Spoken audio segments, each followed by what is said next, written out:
So today we are going to talk about the property that is called as magnetoresistance of different magnetic materials.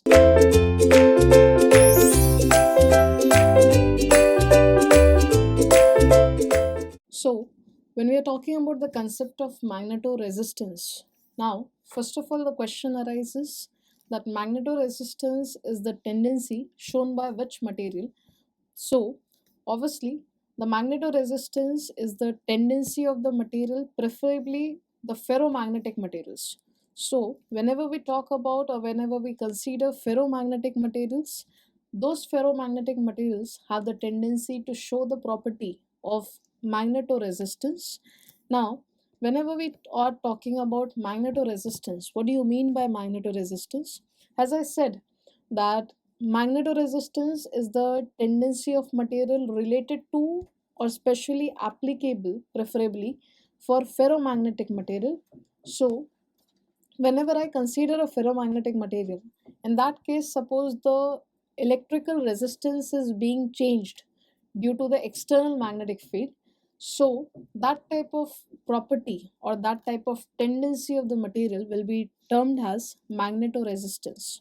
So, whenever we talk about magnetoresistance, it is a tendency of the material, preferably of the ferromagnetic material, to change its electrical resistance subjected to the external magnetic field. So, whenever we apply external magnetic field, we observe the change in electrical resistance of material and preferably ferromagnetic material.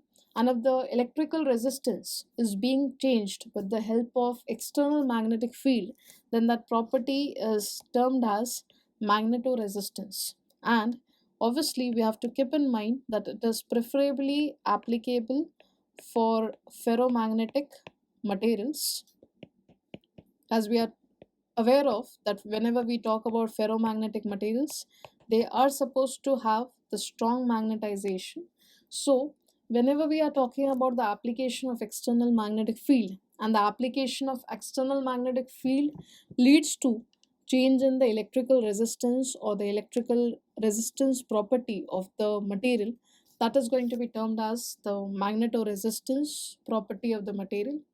Now, whenever we talk about the types of magnetism resistance, now when we look at the advancement of the material, that is magnetoresistance, they have advanced in the case that we have initially we had the phenomena called as Hall effect. Then we had the concept of AMR, that is anisotropic magnetoresistance. Then we advanced in the further case, that is GMR, which is nothing but the giant magnetoresistance. And we have the advanced technology in this case is the TMR, that is tunneling magnetoresistance. So when we look at the advancement of the concepts which are related to magnetoresistance or the advancement in the materials having magnetoresistance, they are starting from the Hall effect, coming to the AMR, coming to the new advancement, that is GMR, and ultimately coming to the advancement to the material, that is TMR. So this is the way the technology has advanced in the concept of magnetoresistance. Now, whenever we talk about AMR, that is anisotropic magnetoresistance, it is applicable to non-magnetic materials. And when I say materials, we can be specific that they are applicable to non-magnetic metals. So the anisotropic magnetoresistance is applicable to non-magneto materials. And when we go to the further higher advancement, that is GMR, which is abbreviated as giant magnetoresistance, it is applicable to multi-layered system. So whenever we have multi-layer magnetic system, in that case we apply the concept of GMR, that is giant magnetoresistance. Then ultimately, when we come to the concept of TMR, that is tunneling magnetic resistance, we are talking about the magnetic materials. Or if we consider, suppose that is magnetic metals, they are going to show the property of tunneling magnetoresistance. If we consider a multi-layer system, it is going to show the property or that is giant magnetoresistance. And whenever we talk about the non-magnetic metals, they are going to show the tendency of anisotropic magnetoresistance.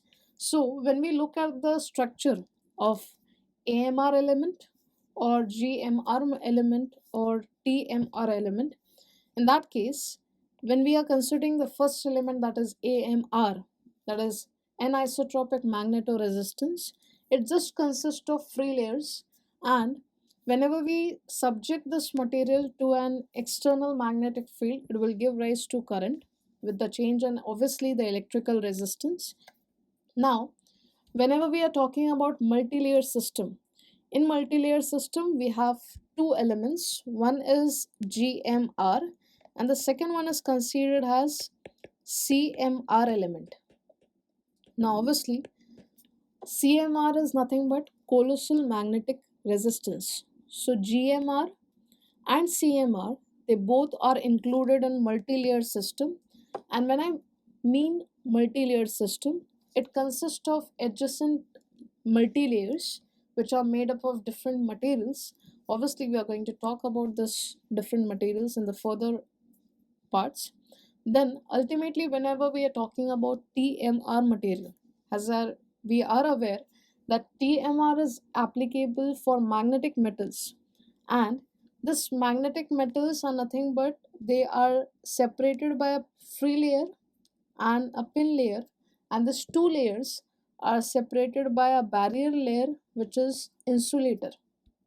So in TMR material, I have a presence of two layers, that is free and the pin layer, which is separated by a barrier layer which is made up of insulators. So if this is the mechanism of element or the material, it is going to be referred as TMR element.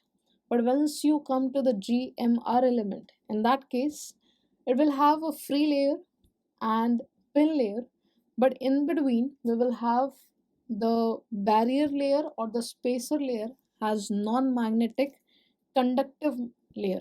So the way we had insulator in between this, it is a non-magnetic conductive layer. As I said, it is non-magnetic metal. When we say metal, it is nothing but conductive. So this is like classification of magnetoresistance depending upon in which case or which material are we talking about. So that is when we talk about non-magnetic metals, it is AMR. Whenever we talk about magnetic metals, it is TMR. And whenever we talk about multi-layer systems, it is going to be GMR and CMR. Now, for our case, we are going to specifically talk about AMR, that is anisotropic magnetoresistance. Then we are going to talk about GMR, that is giant magnetoresistance, which is applicable for multi-layer system. And secondly, we are going to talk about colossal magnetoresistance, which is again applicable to multi-layered system. Now starting with the material, that is non-magnetic metals.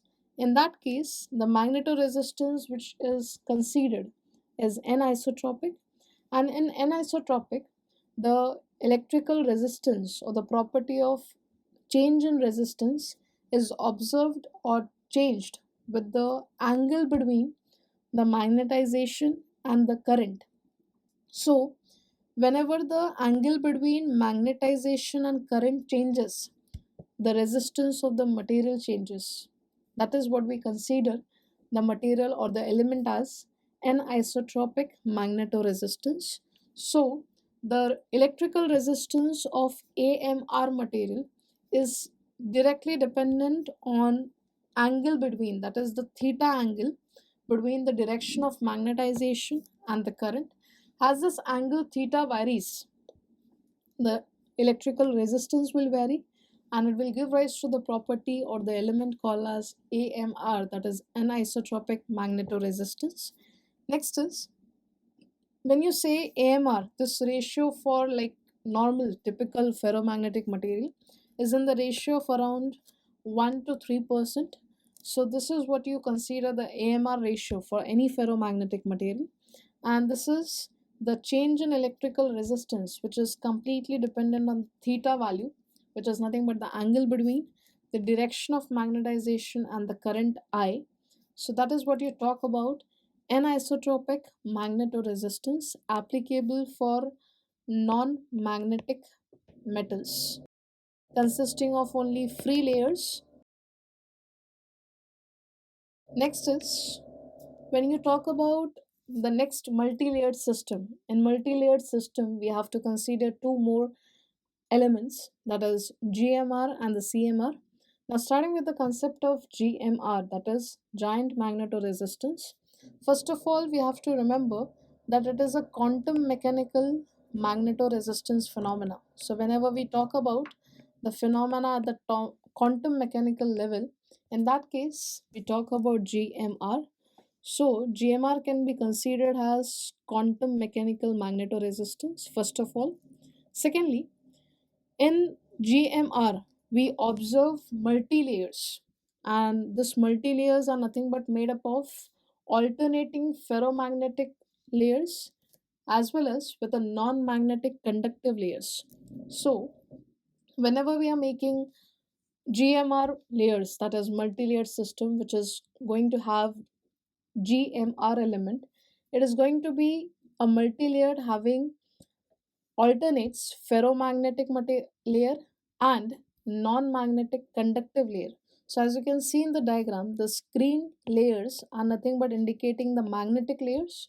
When I say magnetic layers, they are nothing but indicating the ferromagnetic layers, and alternately we have the presence of one more layer, that is a gray layer, which is indicating the non-magnetic layer.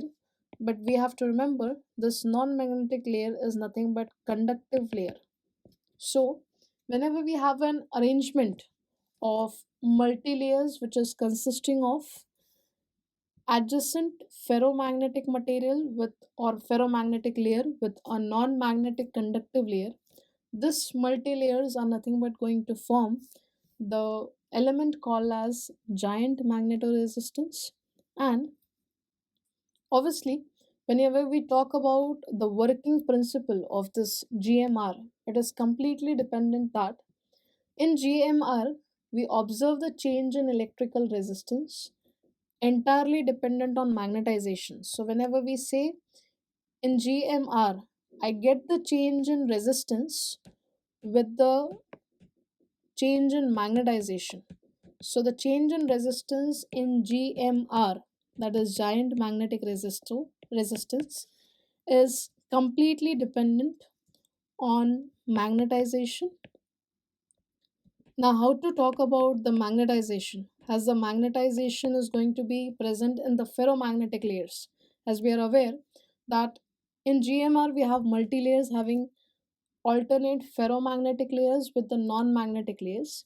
So, as we are talking about the change in resistance in GMR is completely dependent on magnetization.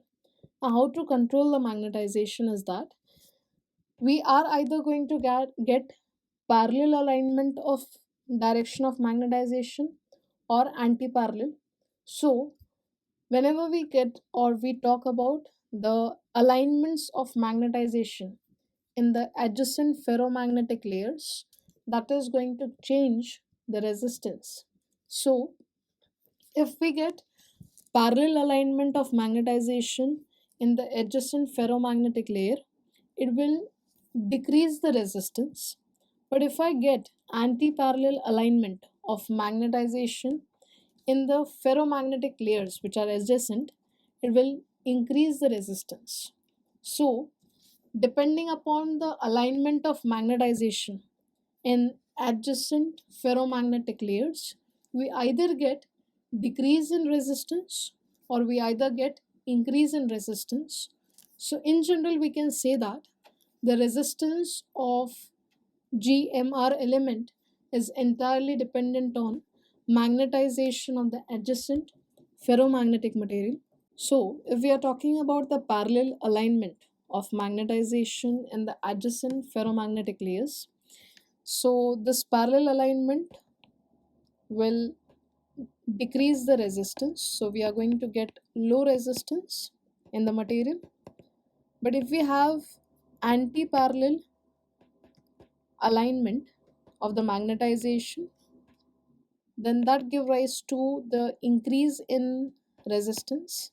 So obviously, as the resistance increases or as the resistance decreases, we are going to get the change in current at the output. So we can say that whenever we talk about the GMR element, the change in resistance of GMR is completely dependent on magnetization, and if the magnetization alignment is parallel, we get low resistance, and if we have anti-parallel alignment in magnetization, it will give me high resistance. So this is the way the resistance of material changes entirely dependent on magnetization. And obviously we can control the magnetization alignment depending on the external magnetic field. So there are three parameters which are important over here. Is that we talk about change in resistance, and this change in resistance is said to be dependent on magnetization. Next is, when I say how can I control this magnetization, it can be controlled with the help of external magnetic field. So this is the process we talk about in GMR, that the external magnetic field which we apply externally is going to control the magnetization alignment, that is either parallel or anti-parallel, and this alignments will give rise to the change in electrical resistance. This is what you talk about the property of giant magnetoresistance. And as the change in resistance which we get in GMR is of large amount, it will give rise to the concept called as the giant magnetoresistance. So by the word giant, we mean that the change in resistance is large in this GMR element. And second thing, we have observed that there is a change in resistance with the help of external magnetic field. So if we want to calculate the term that is magnetoresistance, that is delta H, it is given by the formula that is RH minus R0 in the ratio R0. Now what do you mean by RH? RH is considered to be the electrical resistance at the magnetic field H. R0 is considered to be the electrical resistance when the magnetic field H is equal to 0. So if I calculate this value, that is RH minus R0 divided by R0, we are going to get a term that is delta H, and this delta H gives me the value of magnetoresistance. So whenever we talk about this magnetoresistance, we are getting something as delta H is equal to RH minus R0 divided by R0. When I say RH, it's indicating the resistance when the magnetic field is applied, and the magnetic field which we have applied is nothing but H. And when I talk about the term R0, it indicates the resistance of the material when we apply the magnetic field H equal to be 0, that is there is no magnetic field applied. At that time the resistance is taken to be R0, and if we calculate this ratio, we get the term delta H, and the delta H is nothing but indicating the value of magnetoresistance. So delta H is nothing but termed as magnetoresistance for the GMR material. So if you want to determine the value of magnetoresistance, it can be determined with the help of two values, that is RH and R0. So this is what you talk about the giant magnetoresistance. And whenever we talk about the applications of giant magnetoresistance, it can be applied in the concept of magnetic field sensors. So the magnetic field sensors are used for reading the data in the hard drives. Secondly, they can be used in the applications of biosensors. Next, we can have the application in the micro electromechanical sensors, that is MEMS, which are again used for the storage of energy data in that case. And whenever we talk about MRAM, that is the magnetoresistance random access memory, In that, we again have the application of GMR, which is used as a cell to store the information which is of 1 bit information. So magnetoresistance has variety of applications whenever we say biosensors, magnetic field sensors, or MRAM, which is using or acting as a cell for storage of 1 bit of information. So this is what you talk about GMR, that is giant magnetoresistance. The next type of multi-layered system which we had considered is nothing but the colossal magnetoresistance.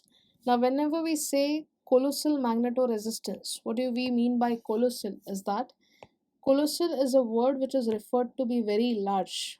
So, when I just club all the words together, what are we going to get is colossal magnetoresistance. What is colossal magnetoresistance? First of all, it is observed in a multi-layered system.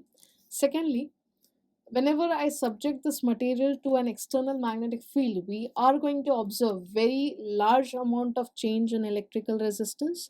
Like normally in any magnetoresistance or magnetic resistive material, the resistance changes up to 5%. But in colossal magnetic resistance material, the resistance changes by very large amount. And whenever we talk about the advancement of the technology for the colossal magnetoresistance, till now we have not done a large advancement for this case, and we are not very much aware of the concepts related to CMR, that is colossal magnetoresistance. So right now we have to just understand the concepts, that is the basic idea of CMR. But obviously the future of CMR can be applied in the spin technology or the spintronic technology, so this is still like awaited. But when you look at the recent applications of colossal magnetoresistance, they can be used for the disk read and write heads, or they can be used for increasing the hard disk drive data density. So if you want to increase the storage power of the hard disk drive, you can obviously use the CMR, that is colossal magnetic resistance material. So this is what you talk about the applications of CMR, which is in the multi-layered system. Now, obviously, the in terms of advantage, that is of CMR, we can have the low power consumption.